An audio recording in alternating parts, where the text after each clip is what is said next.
Agora, Kardec vai se ater ao estado físico dos habitantes, a diferença dos corpos. Como são os estados físicos lá, ou seja, tamanho, densidade, como são os corpos em comparação com os corpos de nós aqui da Terra. E a pergunta é a 18.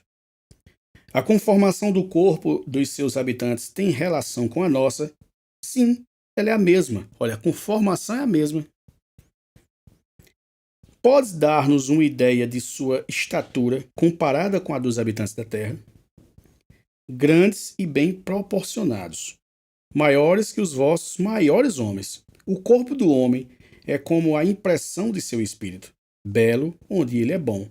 O invólucro é digno dele, não é mais uma prisão. Aí é onde está a diferença. Se para nós aqui, encarnados, o corpo é uma prisão, para eles lá não. O corpo é um acessório. Um acessório. E se nós aqui ainda mantemos uma faixa etária não, uma faixa de tamanho, né, mais ou menos, digamos que um habitante hoje, a Terra esteja hoje, digamos que um habitante normal, uma pessoa normal, de estatura normal, hoje é considerada 1,70 m, 1,75 m, né? Lá passa disso, porque lá os espíritos são mais grandiosos e isso proporciona que os corpos que eles habitam também sejam mais grandiosos. Lá, os corpos são opacos, diáfanos ou translúcidos, né? Há uns e outros. Uns têm tal propriedade, outros têm outra, conforme o seu destino. Aí ele fala de corpos em geral, tá certo? Corpos opacos, corpos transparentes, enfim. E lá eles dizem, há uns e outros, o Espírito respondeu. Depende do objetivo, do destino, a que se destina o corpo. Compreendemos isso em relação aos corpos inertes, né? Isso que ele falou agora, sobre diáfanos, opacos e translúcidos. Aí Kardec diz, nós compreendemos quanto aos corpos inertes. Mas nossa pergunta refere-se aos corpos humanos, ou seja, Kardec perguntou sobre corpo humano, sobre os corpos humanos, né? É o que ele queria ser mais específico, sobre os corpos humanos. O Espírito respondeu de uma forma mais genérica, mas Kardec quer saber o corpo que o Espírito habita lá. E o Espírito responde, o corpo envolve o Espírito sem o ocultar, como um tênue véu lançado sobre uma estátua. Nos mundos inferiores, o envoltório grosseiro oculta o Espírito aos seus semelhantes. Mas os bons nada mais têm para se ocultar. Podem ler reciprocamente em seus corações. O que aconteceria se assim fosse aqui na Terra? Vejam só, aqui o espírito fica preso ao corpo, oculto. Lá não, o espírito é mais essa união é mais sutil. Então, os espíritos não ficam escondidos no corpo, como aqui fica. Lá não. Inclusive, lá os espíritos podem se comunicar pelo pensamento. Os habitantes lá podem se comunicar pelo pensamento. Não há necessidade de articular a voz, como eu estou articulando aqui, como nós articulamos. Não é preciso emitir som. Lá você pensa e o outro espírito capta seu pensamento. O outro, mesmo estando encarnado, porque lá o corpo é muito mais sutil. É uma diferença brusca para aqui para a Terra, né? Lá existe diferença de sexo? Ele responde, sim. Há por toda parte onde existe a matéria. É uma lei da matéria. Isso aí é uma lei. Qual a base da alimentação dos habitantes? É animal e vegetal como aqui? Puramente vegetal. O homem é o protetor dos animais, ou seja, lá não existe carnívoros, só vegetal. Disseram-nos que parte de sua alimentação é extraída do meio ambiente, cujas emanações eles aspiram. É verdade? Sim. Olha só quão sutil que é em Júpiter. Não há necessidade, muitas vezes, de deglutir, de se alimentar como nós nos alimentamos. Lá eles podem se alimentar pelo fluido cósmico universal.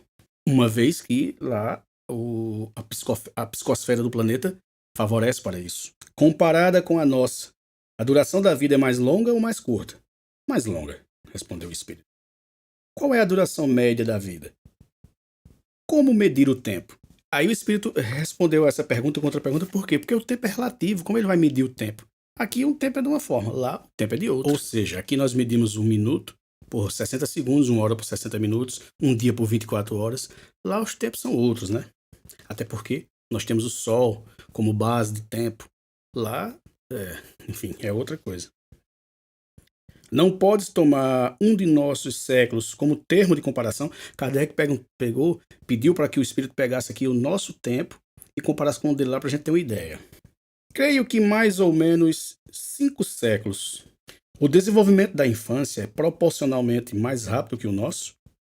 O homem conserva sua superioridade. A infância não comprime a inteligência nem a velhice a extingue. Olha só, aqui, quando o espírito reencarna, ele tem como uma das principais características esquecimento do passado e tem que desenvolver de novo a sua inteligência, porque o espírito, o ser pensante, está limitado justamente pelo limite, ou a limitação do pequeno cérebrozinho, do pequeno corpo que ele está habitando mais uma vez.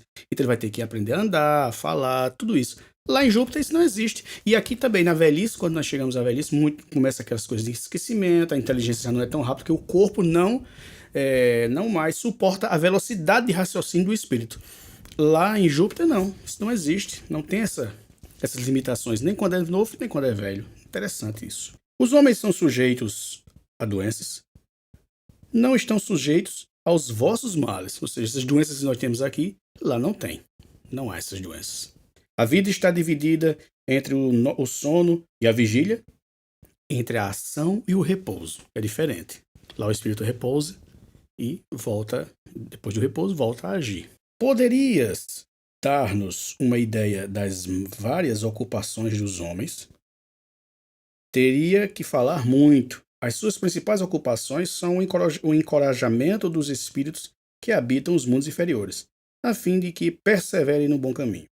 Não havendo entre eles infortúnios a serem aliviados, vão procurá-los onde esses existem. São os bons espíritos que vos amparam e vos atraem para um bom caminho. Ou seja, muitos dos espíritos que estão lá em Júpiter têm como missão ajudar espíritos que estão em outros planetas a evoluir. Porque lá a evolução já se faz. Lá é um planeta na escala evolutiva, está bem acima da Terra. Então lá não existe tanta tarefa para que eles desenvolvam lá. Né? Já aqui tem muito, então eles vêm de lá com essa missão de ajudar os daqui e de outros planetas inferiores. Lá são cultivadas algumas artes. Lá elas são inúteis. As vossas artes são brinquedos que distraem as vossas dores. Veja que coisa profunda. Aqui, tudo isso que é arte, que nós chamamos arte sublime, para eles lá é só brinquedinho. Lá eles se ocupam em outras coisas.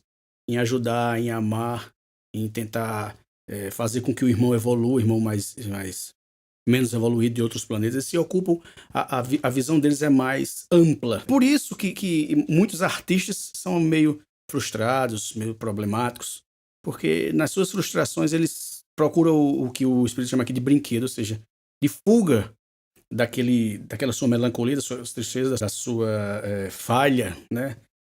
Enfim, dos seus problemas emocionais, espirituais. Ele procura uma fuga e muitas vezes desenvolve a arte. É isso. A densidade específica do corpo humano permite ao homem transportar-se de um a outro ponto sem ficar, como aqui, preso ao solo? Sim. Ou seja, lá eles não precisam, a gente caminha aqui, né? Lá eles não precisam caminhar. Existem lá o tédio e o desgosto da vida? Não. O desgosto da vida origina-se do desprezo de si mesmo. Foi direto, né, o espírito.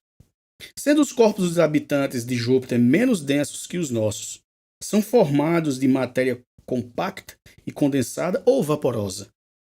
Compacta para nós, mas não o seria para vós. Ela é menos condensada.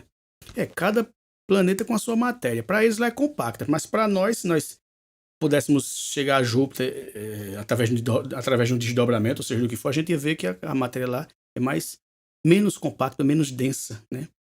Porque é isso, é a evolução do planeta. O corpo, considerado como feito de matéria, é impenetrável? Sim. Os habitantes têm, como nós, uma linguagem articulada? Não. Há entre eles a comunicação pelo pensamento. Foi o que a gente viu naquela pergunta passada, né? Lá eles não precisam articular, só pensar. A segunda vista é, como nos informaram, uma faculdade normal e permanente entre vós? Sim, o espírito não conhece entraves, nada lhe é oculto. O que para nós aqui nós poderíamos chamar como vidência, ou clarividência, alguma coisa desse tipo, mediunidade, para eles é normal. Normal. Eles veem outros espíritos encarnados, é normal para eles. Se nada é oculto ao espírito, conhece ele o futuro? Referimos-nos aos espíritos encarnados em Júpiter. O conhecimento do futuro depende do grau de perfeição do espírito. Isso tem menos inconvenientes para nós do que para vós. É-nos mesmo necessário, até certo ponto, para a realização das missões de que nos incumbem. Mas dizer que conhecemos o futuro sem restrições seria nivelar-nos a Deus. Eles têm realmente conhecimento de algumas coisas que irão acontecer, né? Eles vêm mais à frente, eles antecedem mais porque os seus espíritos eles chegam até onde o nosso não chega. O nível de compreensão e o desapego, o nível de desapego com o físico é que proporciona isso, né? O que para nós seria realmente uma coisa assim espetacular, uma vidência, uma coisa. Não, para eles chegam, mas não tão distante assim, né? Eles veem, eles conseguem antever algumas coisas, mas como ele disse aqui, também não chegaríamos ao infinito dessa forma, que aí nós seríamos Deus. Podereis revelar-nos tudo quanto sabeis sobre o futuro? Não. Esperai até que tenhais merecido sabê-lo. Comunicai-vos mais facilmente que nós com os outros espíritos? Sim, sempre. Não existe mais a matéria entre eles e nós. Não existe mais a matéria entre eles e nós. Ou seja, o habitante de Júpiter convive com os desencarnados e com habitantes até mais evoluídos que eles, tranquilamente. Né? Eles conseguem vê-los, conseguem senti-los, conseguem pressenti-los, coisa que o nosso corpo denso aqui não nos permite.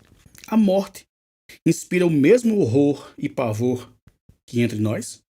Por que seria ela apavorante?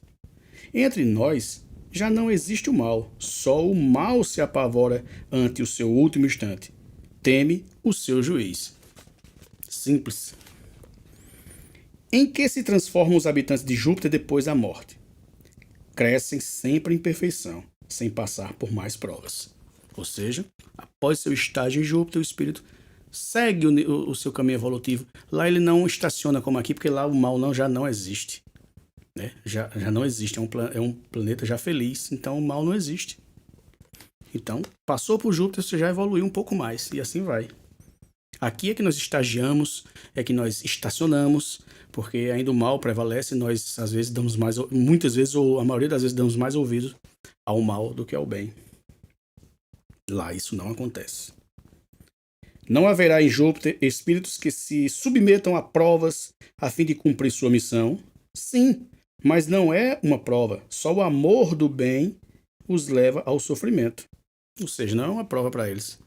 Podem eles falhar em sua missão? Não, porque são bons. Só existe fraqueza onde haja defeitos. Ou seja, eles sabem exatamente onde vão e as provas que irão cumprir, eles têm capacidade e vão cumprir. Aqui nós titubeamos, lá eles não titubeiam. Poderias nomear alguns dos espíritos habitantes de Júpiter que tivessem desempenhado uma grande missão na Terra? São Luís. Ele só deu esse exemplo, São Luís. São Luís era um habitante de Júpiter que veio à Terra para ajudar-nos na nossa evolução através de seus exemplos. E aí pode pesquisar à vontade a história de São Luís. Não poderias nomear outro? Que vos importa? Há missões desconhecidas cujo objetivo é a felicidade de um só. Por vezes são as maiores e as mais dolorosas. O que é que ele quer dizer com isso? São muitos os espíritos que estão aqui para ajudar-nos na evolução, mas passam-nos desapercebidos, né? Passam-nos sem grande alarme, sem que nós conheçamos, mas só que pelas entrelinhas eles fizeram uma grande obra aqui na Terra. Mas nem todos precisam ser tão conhecidos como São Luís, por exemplo.